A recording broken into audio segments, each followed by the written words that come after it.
한 사람의 중요성을 예수님만큼 강조한 사람은 지상에 별로 없을 것입니다.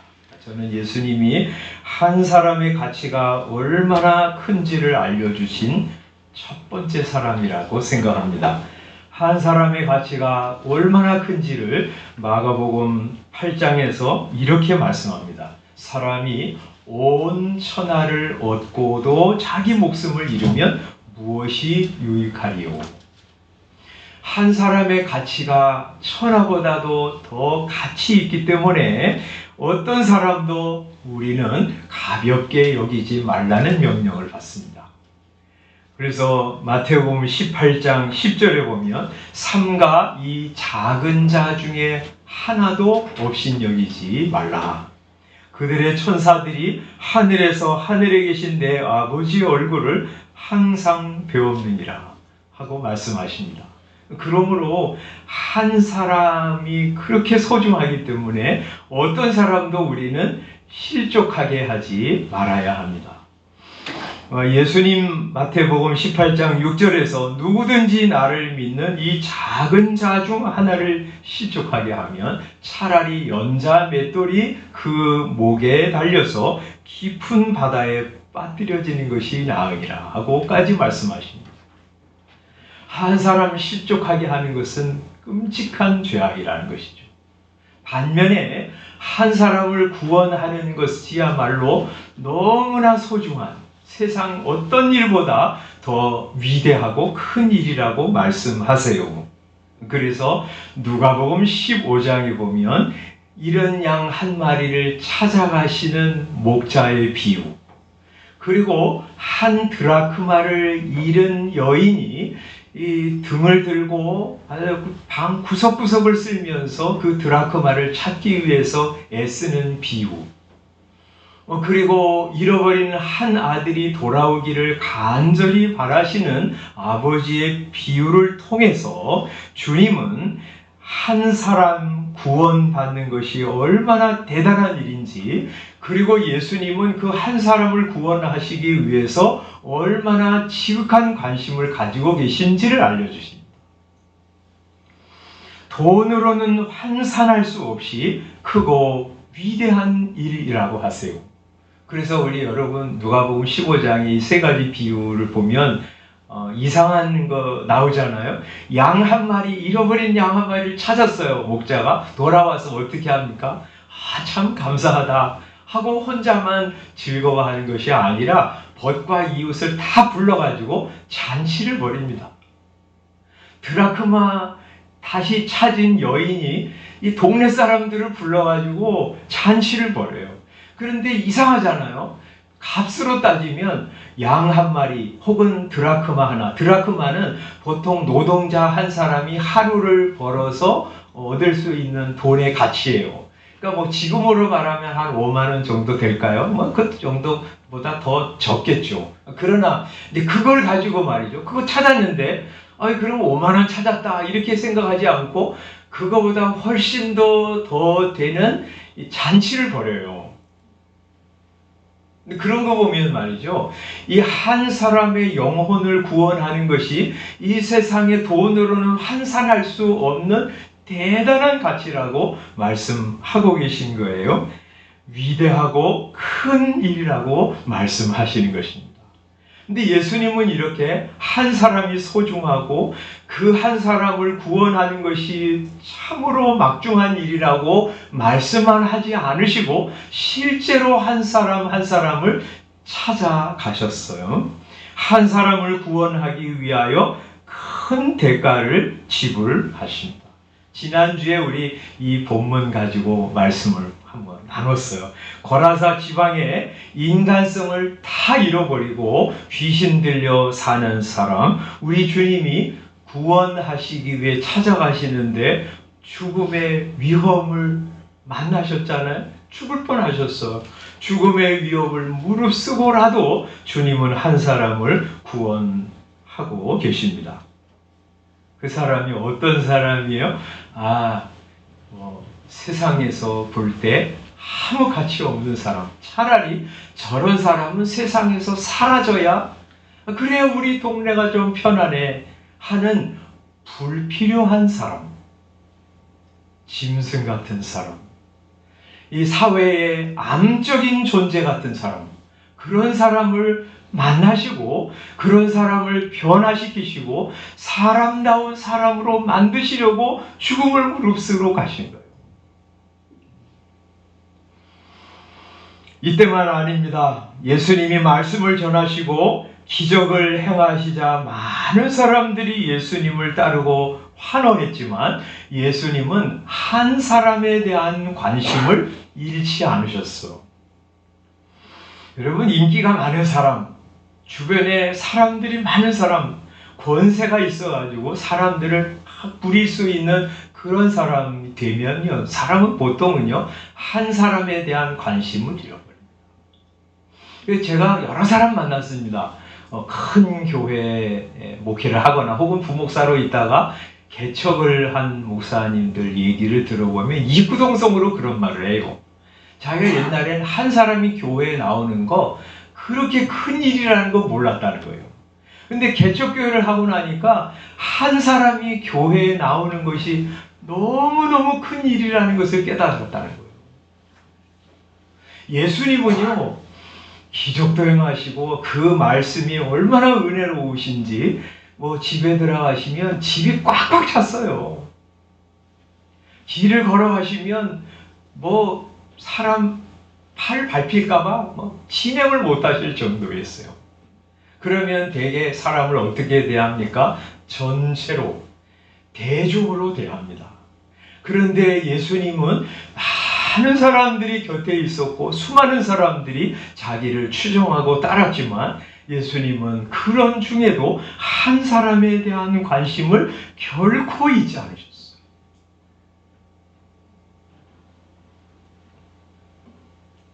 그래서 어느 날은 부모들이 아기를 데리고 왔어요.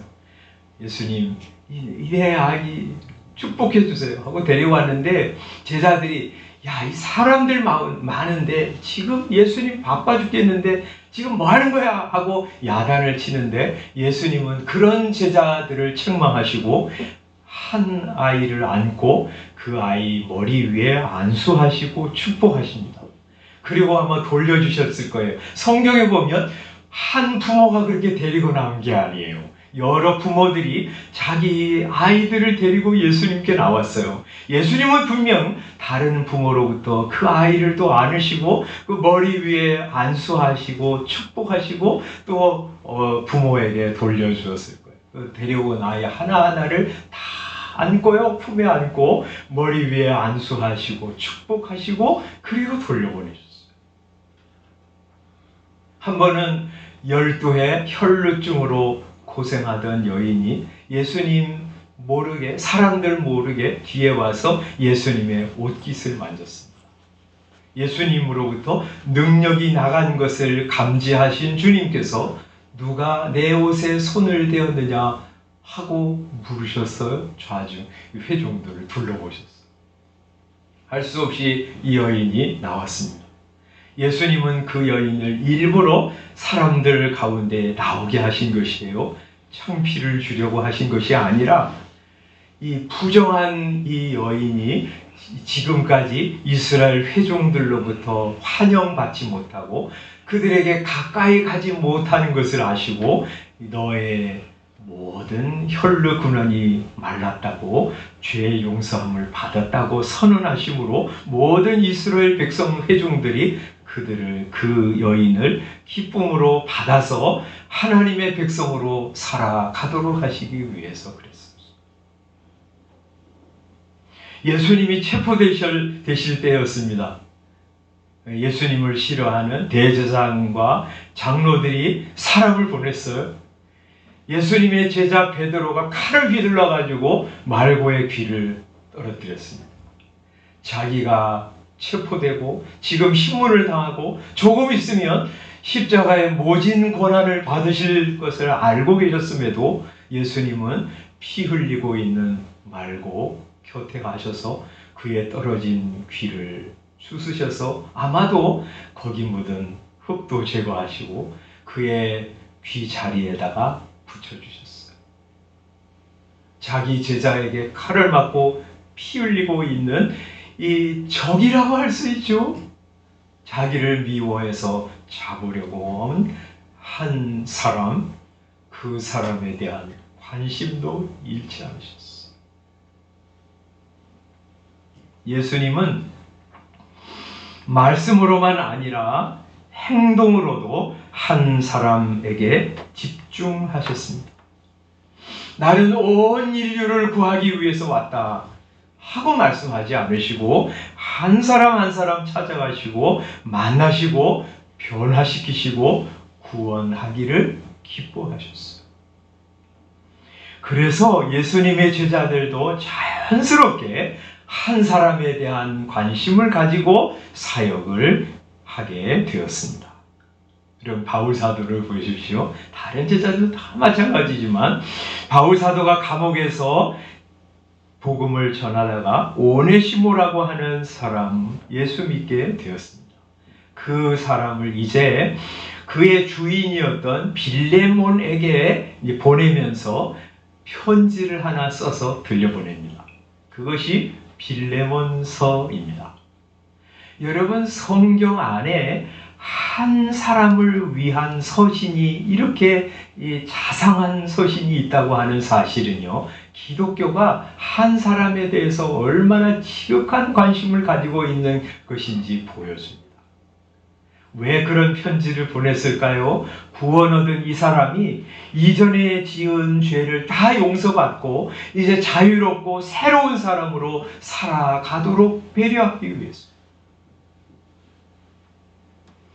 그래서 바울 사도는 그 편지를 써서 보내면서 이 빌레몬서 1장 10절에 보면 그를 갇힌 중에서 낳은 아들이라고 부릅니다. 여러분 바울 사도라고 하는 이 사람은요, 로마 시민권을 가지고 있었어요. 그 당시에 로마 시민권을 가지고 있었다고 하는 것은 굉장한 것이었어요. 그리고 그는 로마 시민권만 가지고 있었던 것이 아니라 유대 나라에서는 가말리엘이라고 하는 그 당시에 최고의 학자에게서 이제 수학한 제자였어요. 대학자였습니다. 그런 사람은요, 어디 가도 대우를 받았습니다. 반면에 오네시모, 예수 믿은 이 사람은 노예였어요. 그 당시 노예는 어떤 취급을 받았어요? 소나 돼지나 혹은 농기구 정도의 취급을 받았어요. 그러니까 아주 그 당시의 신분상으로는 도저히 차원이 다른 사람이었어요. 그럼에도 불구하고 이 바울 사도는 자기가 예수 믿게 한 이 오네시모를 내가 갇힌 중에서 낳은 영적인 아들이라고 부르고 있어요. 16절에 보면 이후로는 종과 같이 대하지 아니하고 종 이상으로 곧 사랑받는 형제로 둘 자라 하고 그를 그의 이 주인이었던 빌레몬에게 말하고 있습니다. 뭐라 그러는 거예요? 얘야, 이 오네시모는 내 아들이야. 내 아들처럼 대해줘. 이 사람 예전에 노예였지만 이제는 종이 아니라 종에서 뛰어넘는 형제로 둘 자로 받아주어 하고 성경 이 편지를 보낸 거예요.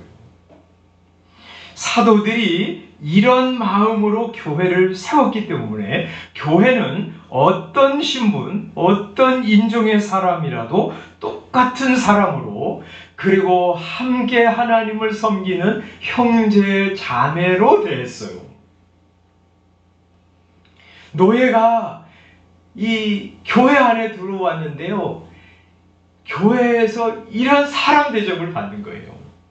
사람 대접만 아니라 형제 대접을 받는 거예요. 그러니까 이 노예들이 얼마나 감격했을까요? 세상에서 한 번도 받아보지 못한 사람 대접을 받고요. 게다가 지체 높은 사람, 학식 있는 사람, 부자, 귀족 이런 사람들이 자기를 형제님, 자매님 이렇게 부르는 거예요. 그러니까 이 사람들이 눈물 흘리면서 감격했겠죠. 굉장한 충격을 받았을 것입니다. 그리스도의 복음이 이렇게 강력한 힘을 발휘할 수 있었던 것은 사람을 대하는 방식이 이 세상과 달랐기 때문이에요. 그 당시 아이, 노예, 여자, 사람 취급을 안 했습니다. 그런데 교회에 들어오니 아이도 인격적으로 대하고, 그래서 성경에 뭐라고 말씀하세요? 이 아이 그 당시에는 그냥 막 때리고 막 양육하고 그랬죠. 그런데 교회에 들어오니까 아이를 노엽게 하지 말라고 그러세요. 인격적으로 대하라. 여자도 남자와 동등한 사람이라고, 그리스도 예수 안에서 하나라고 대하면서 그런 이 섬기는 모습을 보니까 사람들이 놀라는 거죠. 노예를 사람 대접하고 형제 대접하니까 그것이요, 이 복음의 엄청난 힘이 되어서 로마를 뿌리부터 흔들었습니다. 초대교회를 연구한 알렌 크레이더라는 목사님이 초대교회 성도들을 한마디로 이렇게 칭했어요. 이상하지만 흥미로운 사람들. 분명히 세상 사람들의 평가 시선으로는 이상한 사람들이었어요. 근데 이상한 사람들이 이 아주 혐오스러운 사람들이 아니라 아주 관심이 가고, 여기 사람들은 어떻게 이렇게 사나 하는 호기심을 불러일으키는 사람이었어요. 복음은요, 사람을 변화시킵니다. 생각을 바꿉니다. 삶의 태도를 바꿔요. 사람을 보는 시각 변화시킵니다. 이상재 선생님이 이승만 박사의 전도를 받고 예수 믿은 후에 어느 날 노비들을 다 불렀다. 마당에서. 그러면서 그렇게 이야기했다고 합니다. 하나님이 나와 당신들을 평등하게 만드셨는데 내가 성경을 몰라서 여러분들을 차별했습니다. 제가 그것을 회개합니다. 하고 엎드려 절하면서 용서를 구했다고 합니다. 그리고 정말 그가 자기 땅을 팔아서 노비들에게 나누어 주었다. 사람이 예수님을 만나면 사람을 보는 눈이 바뀝니다. 사람에 대한 시각을 회복해야 합니다. 그래서 우리가 자꾸 사람을 군중으로 보지 말고요, 한 사람으로 보는 그런 시각을 회복해야 되고, 저 사람이 참 소중한 사람이야. 그래서 우리를 보는 사람이 우리를 향해서 이상하지만 흥미로운 사람들이라고 불렀으면 좋겠어요. 첫 번째, 이 사건을 통해서 예수님이 한 사람을 얼마나 소중한지 가르쳐 주셨다 그러면, 두 번째는 한 사람을 통해서 큰 일을 행하시는 사실을 보여주십니다. 예수님께서 한 사람을 찾아가셔서 만나시고 그를 변화시키셨는데, 그 변화는 그 사람에게서 끝나지 않았어요. 이 사람이 예수님과 함께 가겠다고 간청합니다. 여기 5장 18절에 보면 예수님께서 이제 그 지방에서 떠나시게 되어서 귀신들이 이제 돼지에게로 들어가도 돼지들이 막 수천 마리나 되는데 바다에 빠져서 죽었어요. 그랬더니 그 지방에 사는 사람들이 이 집 여기 있지 마십시오 하고 간청합니다. 그래서 예수님께서 18절 배에 오르실 때 귀신 들렸던 사람이 함께 있기를 간구합니다. 제가 예수님 따르겠습니다. 예수님 어디로 가시든지 저도 같이 가겠습니다. 얼마나 그렇겠어요? 정말 자기 짐승 같은 인생을 살아가는 자기를 완전히 변화시켜 주신 예수님 따라가고 싶었겠죠. 예수님은 얼마나 아름다운 분이신가. 그분을 쫓아가고 싶었어요. 그런데 예수님께서 허락하지 않으십니다. 대신 이렇게 말씀합니다. 19절 그에게 이르시되 집으로 돌아가서 주께서 내게 어떻게 큰 일을 행하셔서 너를 불쌍히 여기신 것을 내 가족에게 알려라. 그래서 이 사람은 예수님의 당부를 듣고 집으로 돌아갔을 거예요. 이 가족들이 얼마나 놀랐을까요? 이제 아예 버린 아들이었는데 이 아들이 말끔하게 옷을 입고 제정신이 되어서 집으로 돌아왔어요. 이 사람이 결혼했다 그러면 그 안에 이제 남편 없어 생각했는데 그 남편이 정상인이 되어가지고 돌아왔어요. 그리고 정상인뿐만 아니라 그 얼굴에 기쁨이 가득한 아름다운 사람이 되어서 돌아왔어요. 돌아와서 하는 말이 예수님이 짐승 같은 나를 찾아오셨어. 나를 지배하고 있었던 수많은 귀신들을 쫓아내시고 나를 온전하게 만들어 주셨어. 그 예수님 얼마나 좋은 분이신지 몰라. 그래서 그들에게 가족들에게 말할 때 가족들은 예수님의 얼굴 한 번도 보지 못했지만 예수님을 아마 구주와 주님으로 믿었을 거예요. 그런데 이 귀신 들렸던 이 사람은 예수님께서 당부하신 것처럼 자기 집에 가서 하나님께서 얼마나 큰 일을 베풀어 주셨는지를 말하는 것으로 그치지 않았어요. 20절 보면 그가 예수님께서 명하시지 않는 일도 하는데 그가 가서 예수께서 자기에게 어떻게 큰일 행하셨는지를 데가볼리에 전파하니 모든 사람이 놀랍게 여기더라 고 말씀합니다. 요단강 동편이에요. 예수님이 동편에 오셔서 이 사람을 만나시고 배를 타고 갈릴리 바다를 건너서 다시 요단강 서편으로 가셨어요.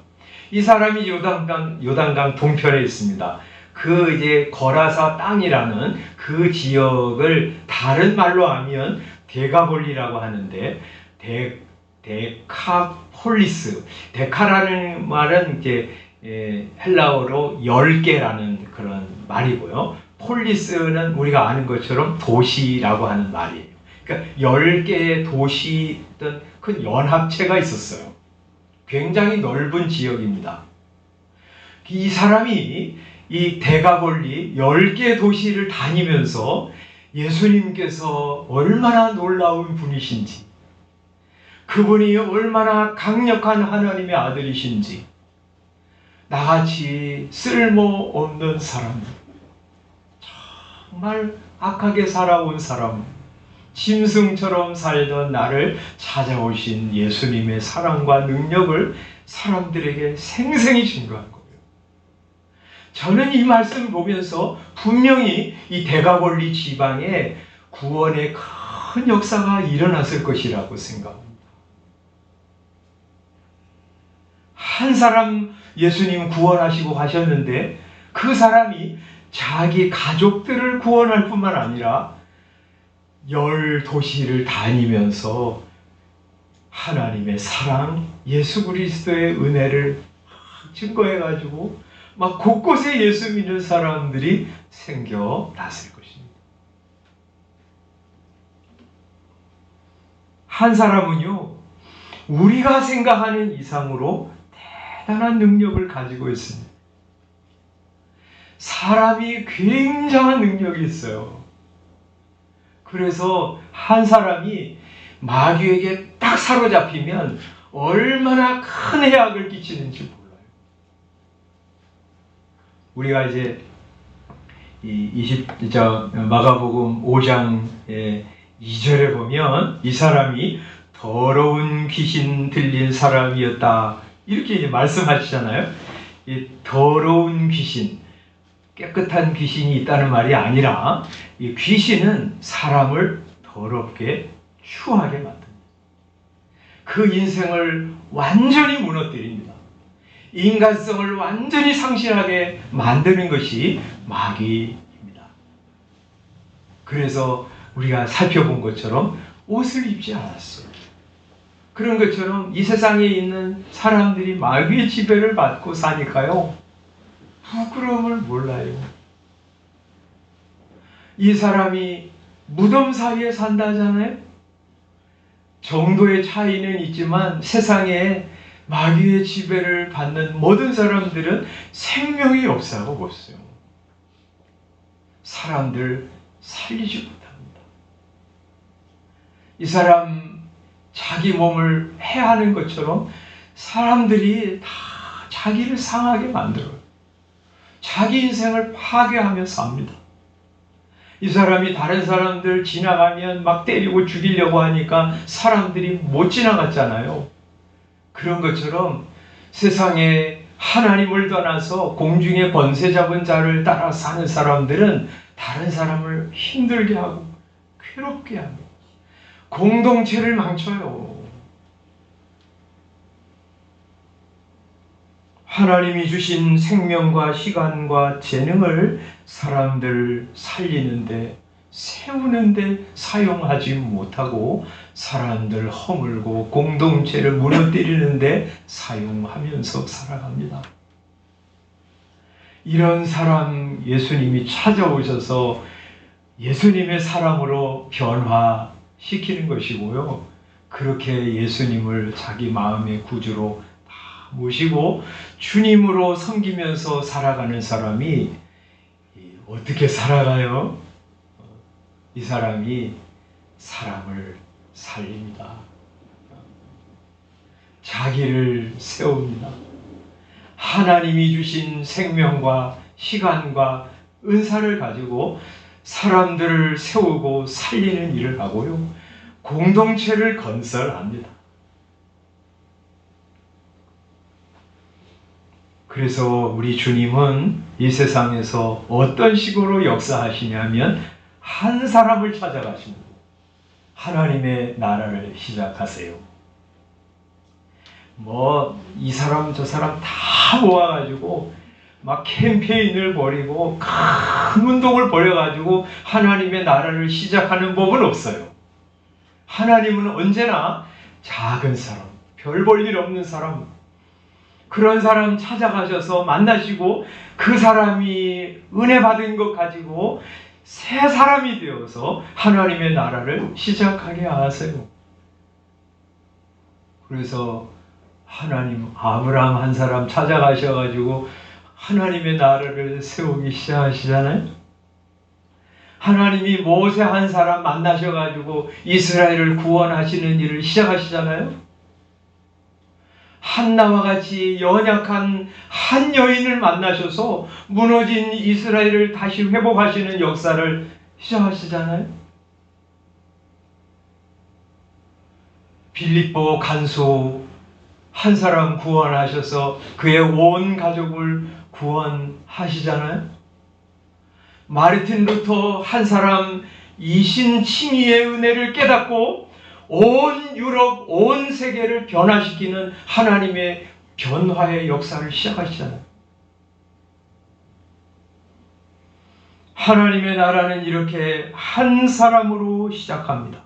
복음을 깨달은 한 사람, 은혜 받은 한 사람을 통해서 구원의 위대한 역사가 시작되는 것입니다. 그래서 우리도요, 한 사람이라고 스스로 내가 뭐 하는 게 뭐가 있겠나, 내가 하는 일이 무슨 의미가 있겠나, 이렇게 지레짐작하면서 자기를 하찮게 여기지 말아야 돼요.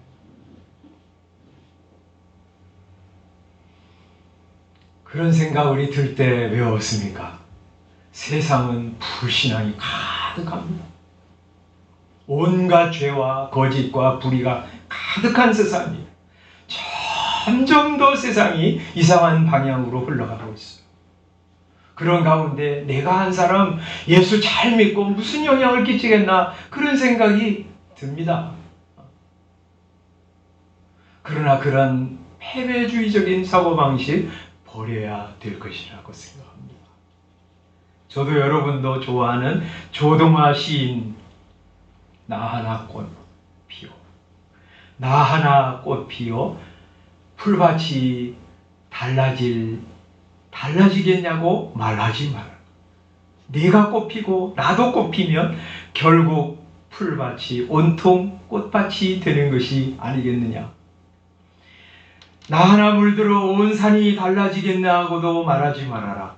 내가 물들고 너도 물들면 결국 온 산이 활활 타오르는 것 아니겠느냐.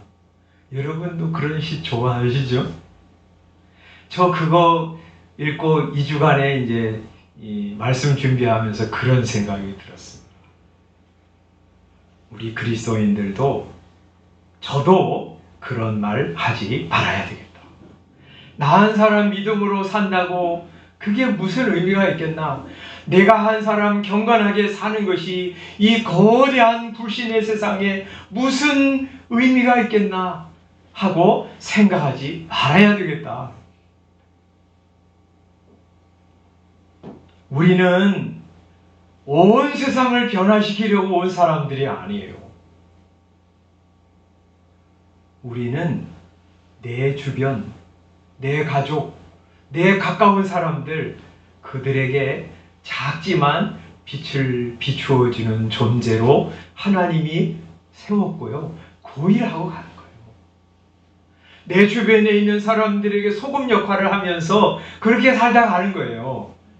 그런 사람들이 여기저기서 세워진다 그러면 아마 정말 이 시인이 말한 것처럼 풀밭이 온통 꽃밭이 되지 않겠습니까? 나도 물들고 여러분도 물들면 결국 온 산이 활활 타오르지 않겠습니까? 우리가 그런 역할을 감당하지 못하니까 세상이 점점 어둡고 이렇게 타락해져 가는 것이죠. 하나님, 저 능력 없지만 제 주변에 주님으로부터 받은 은혜와 복음을 전해서 제 주변을 밝히는 작은 등불로 서 있게 해주십시오. 제가 예수 잘 믿는 사람으로 서 있게 해주십시오. 그래서 주님으로부터 받은 빛을 사람들에게 비추면서 살아가게 해주십시오. 그렇게 우리 기도하면서 가는 거예요. 그러면 또 어떤 사람, 그 사람 정말 놀랍게 사용하셔서 더 많은 분야에, 더 넓은 범위에 빛을 비추고 사람들에게 선한 영향력을 발휘하게 할 것이지만 그건 우리가 할 바 아니고 그냥 우리는 우리 주변에서 그런 삶을 살아가는 거예요. 아, 저 사람 정말 이상하지만 흥미로운 사람이야. 아, 저분이 저렇게 예수 믿는 거 보니까 정말 예수님은 좋은 사람인 것 같아. 우리 그렇게 살아가는 거예요. 다른 사람들 바라볼 때도 말이죠. 아유, 저거는 좀 없으면 좋겠어. 아, 우리 공동체에서 저 사람이 있어서 정말 힘들어. 저런 자는 저 귀신도 안 잡아가나. 그렇게 바라보지 말고 하나님, 저 사람도 정말 예수 믿으면 놀랍게 변화돼서 빛을 비추고 소금의 역할을 감당하는 사람으로 만들어갈 수 있을 텐데, 살아갈 수 있을 텐데, 그러면서 기도하고 용납해주고 사랑하고 축복하면서 가는 거예요. 한 사람을 소중히 여기시는 주님처럼 우리도 한 사람 소중하게 여기면서 가기를 소원합니다. 한 사람을 통해서 놀라운 역사를 이루어 가시는 주님의 도구로 쓰임받는 저와 여러분들이 다 되시기를 주님의 이름으로 축원합니다. 기도하겠습니다.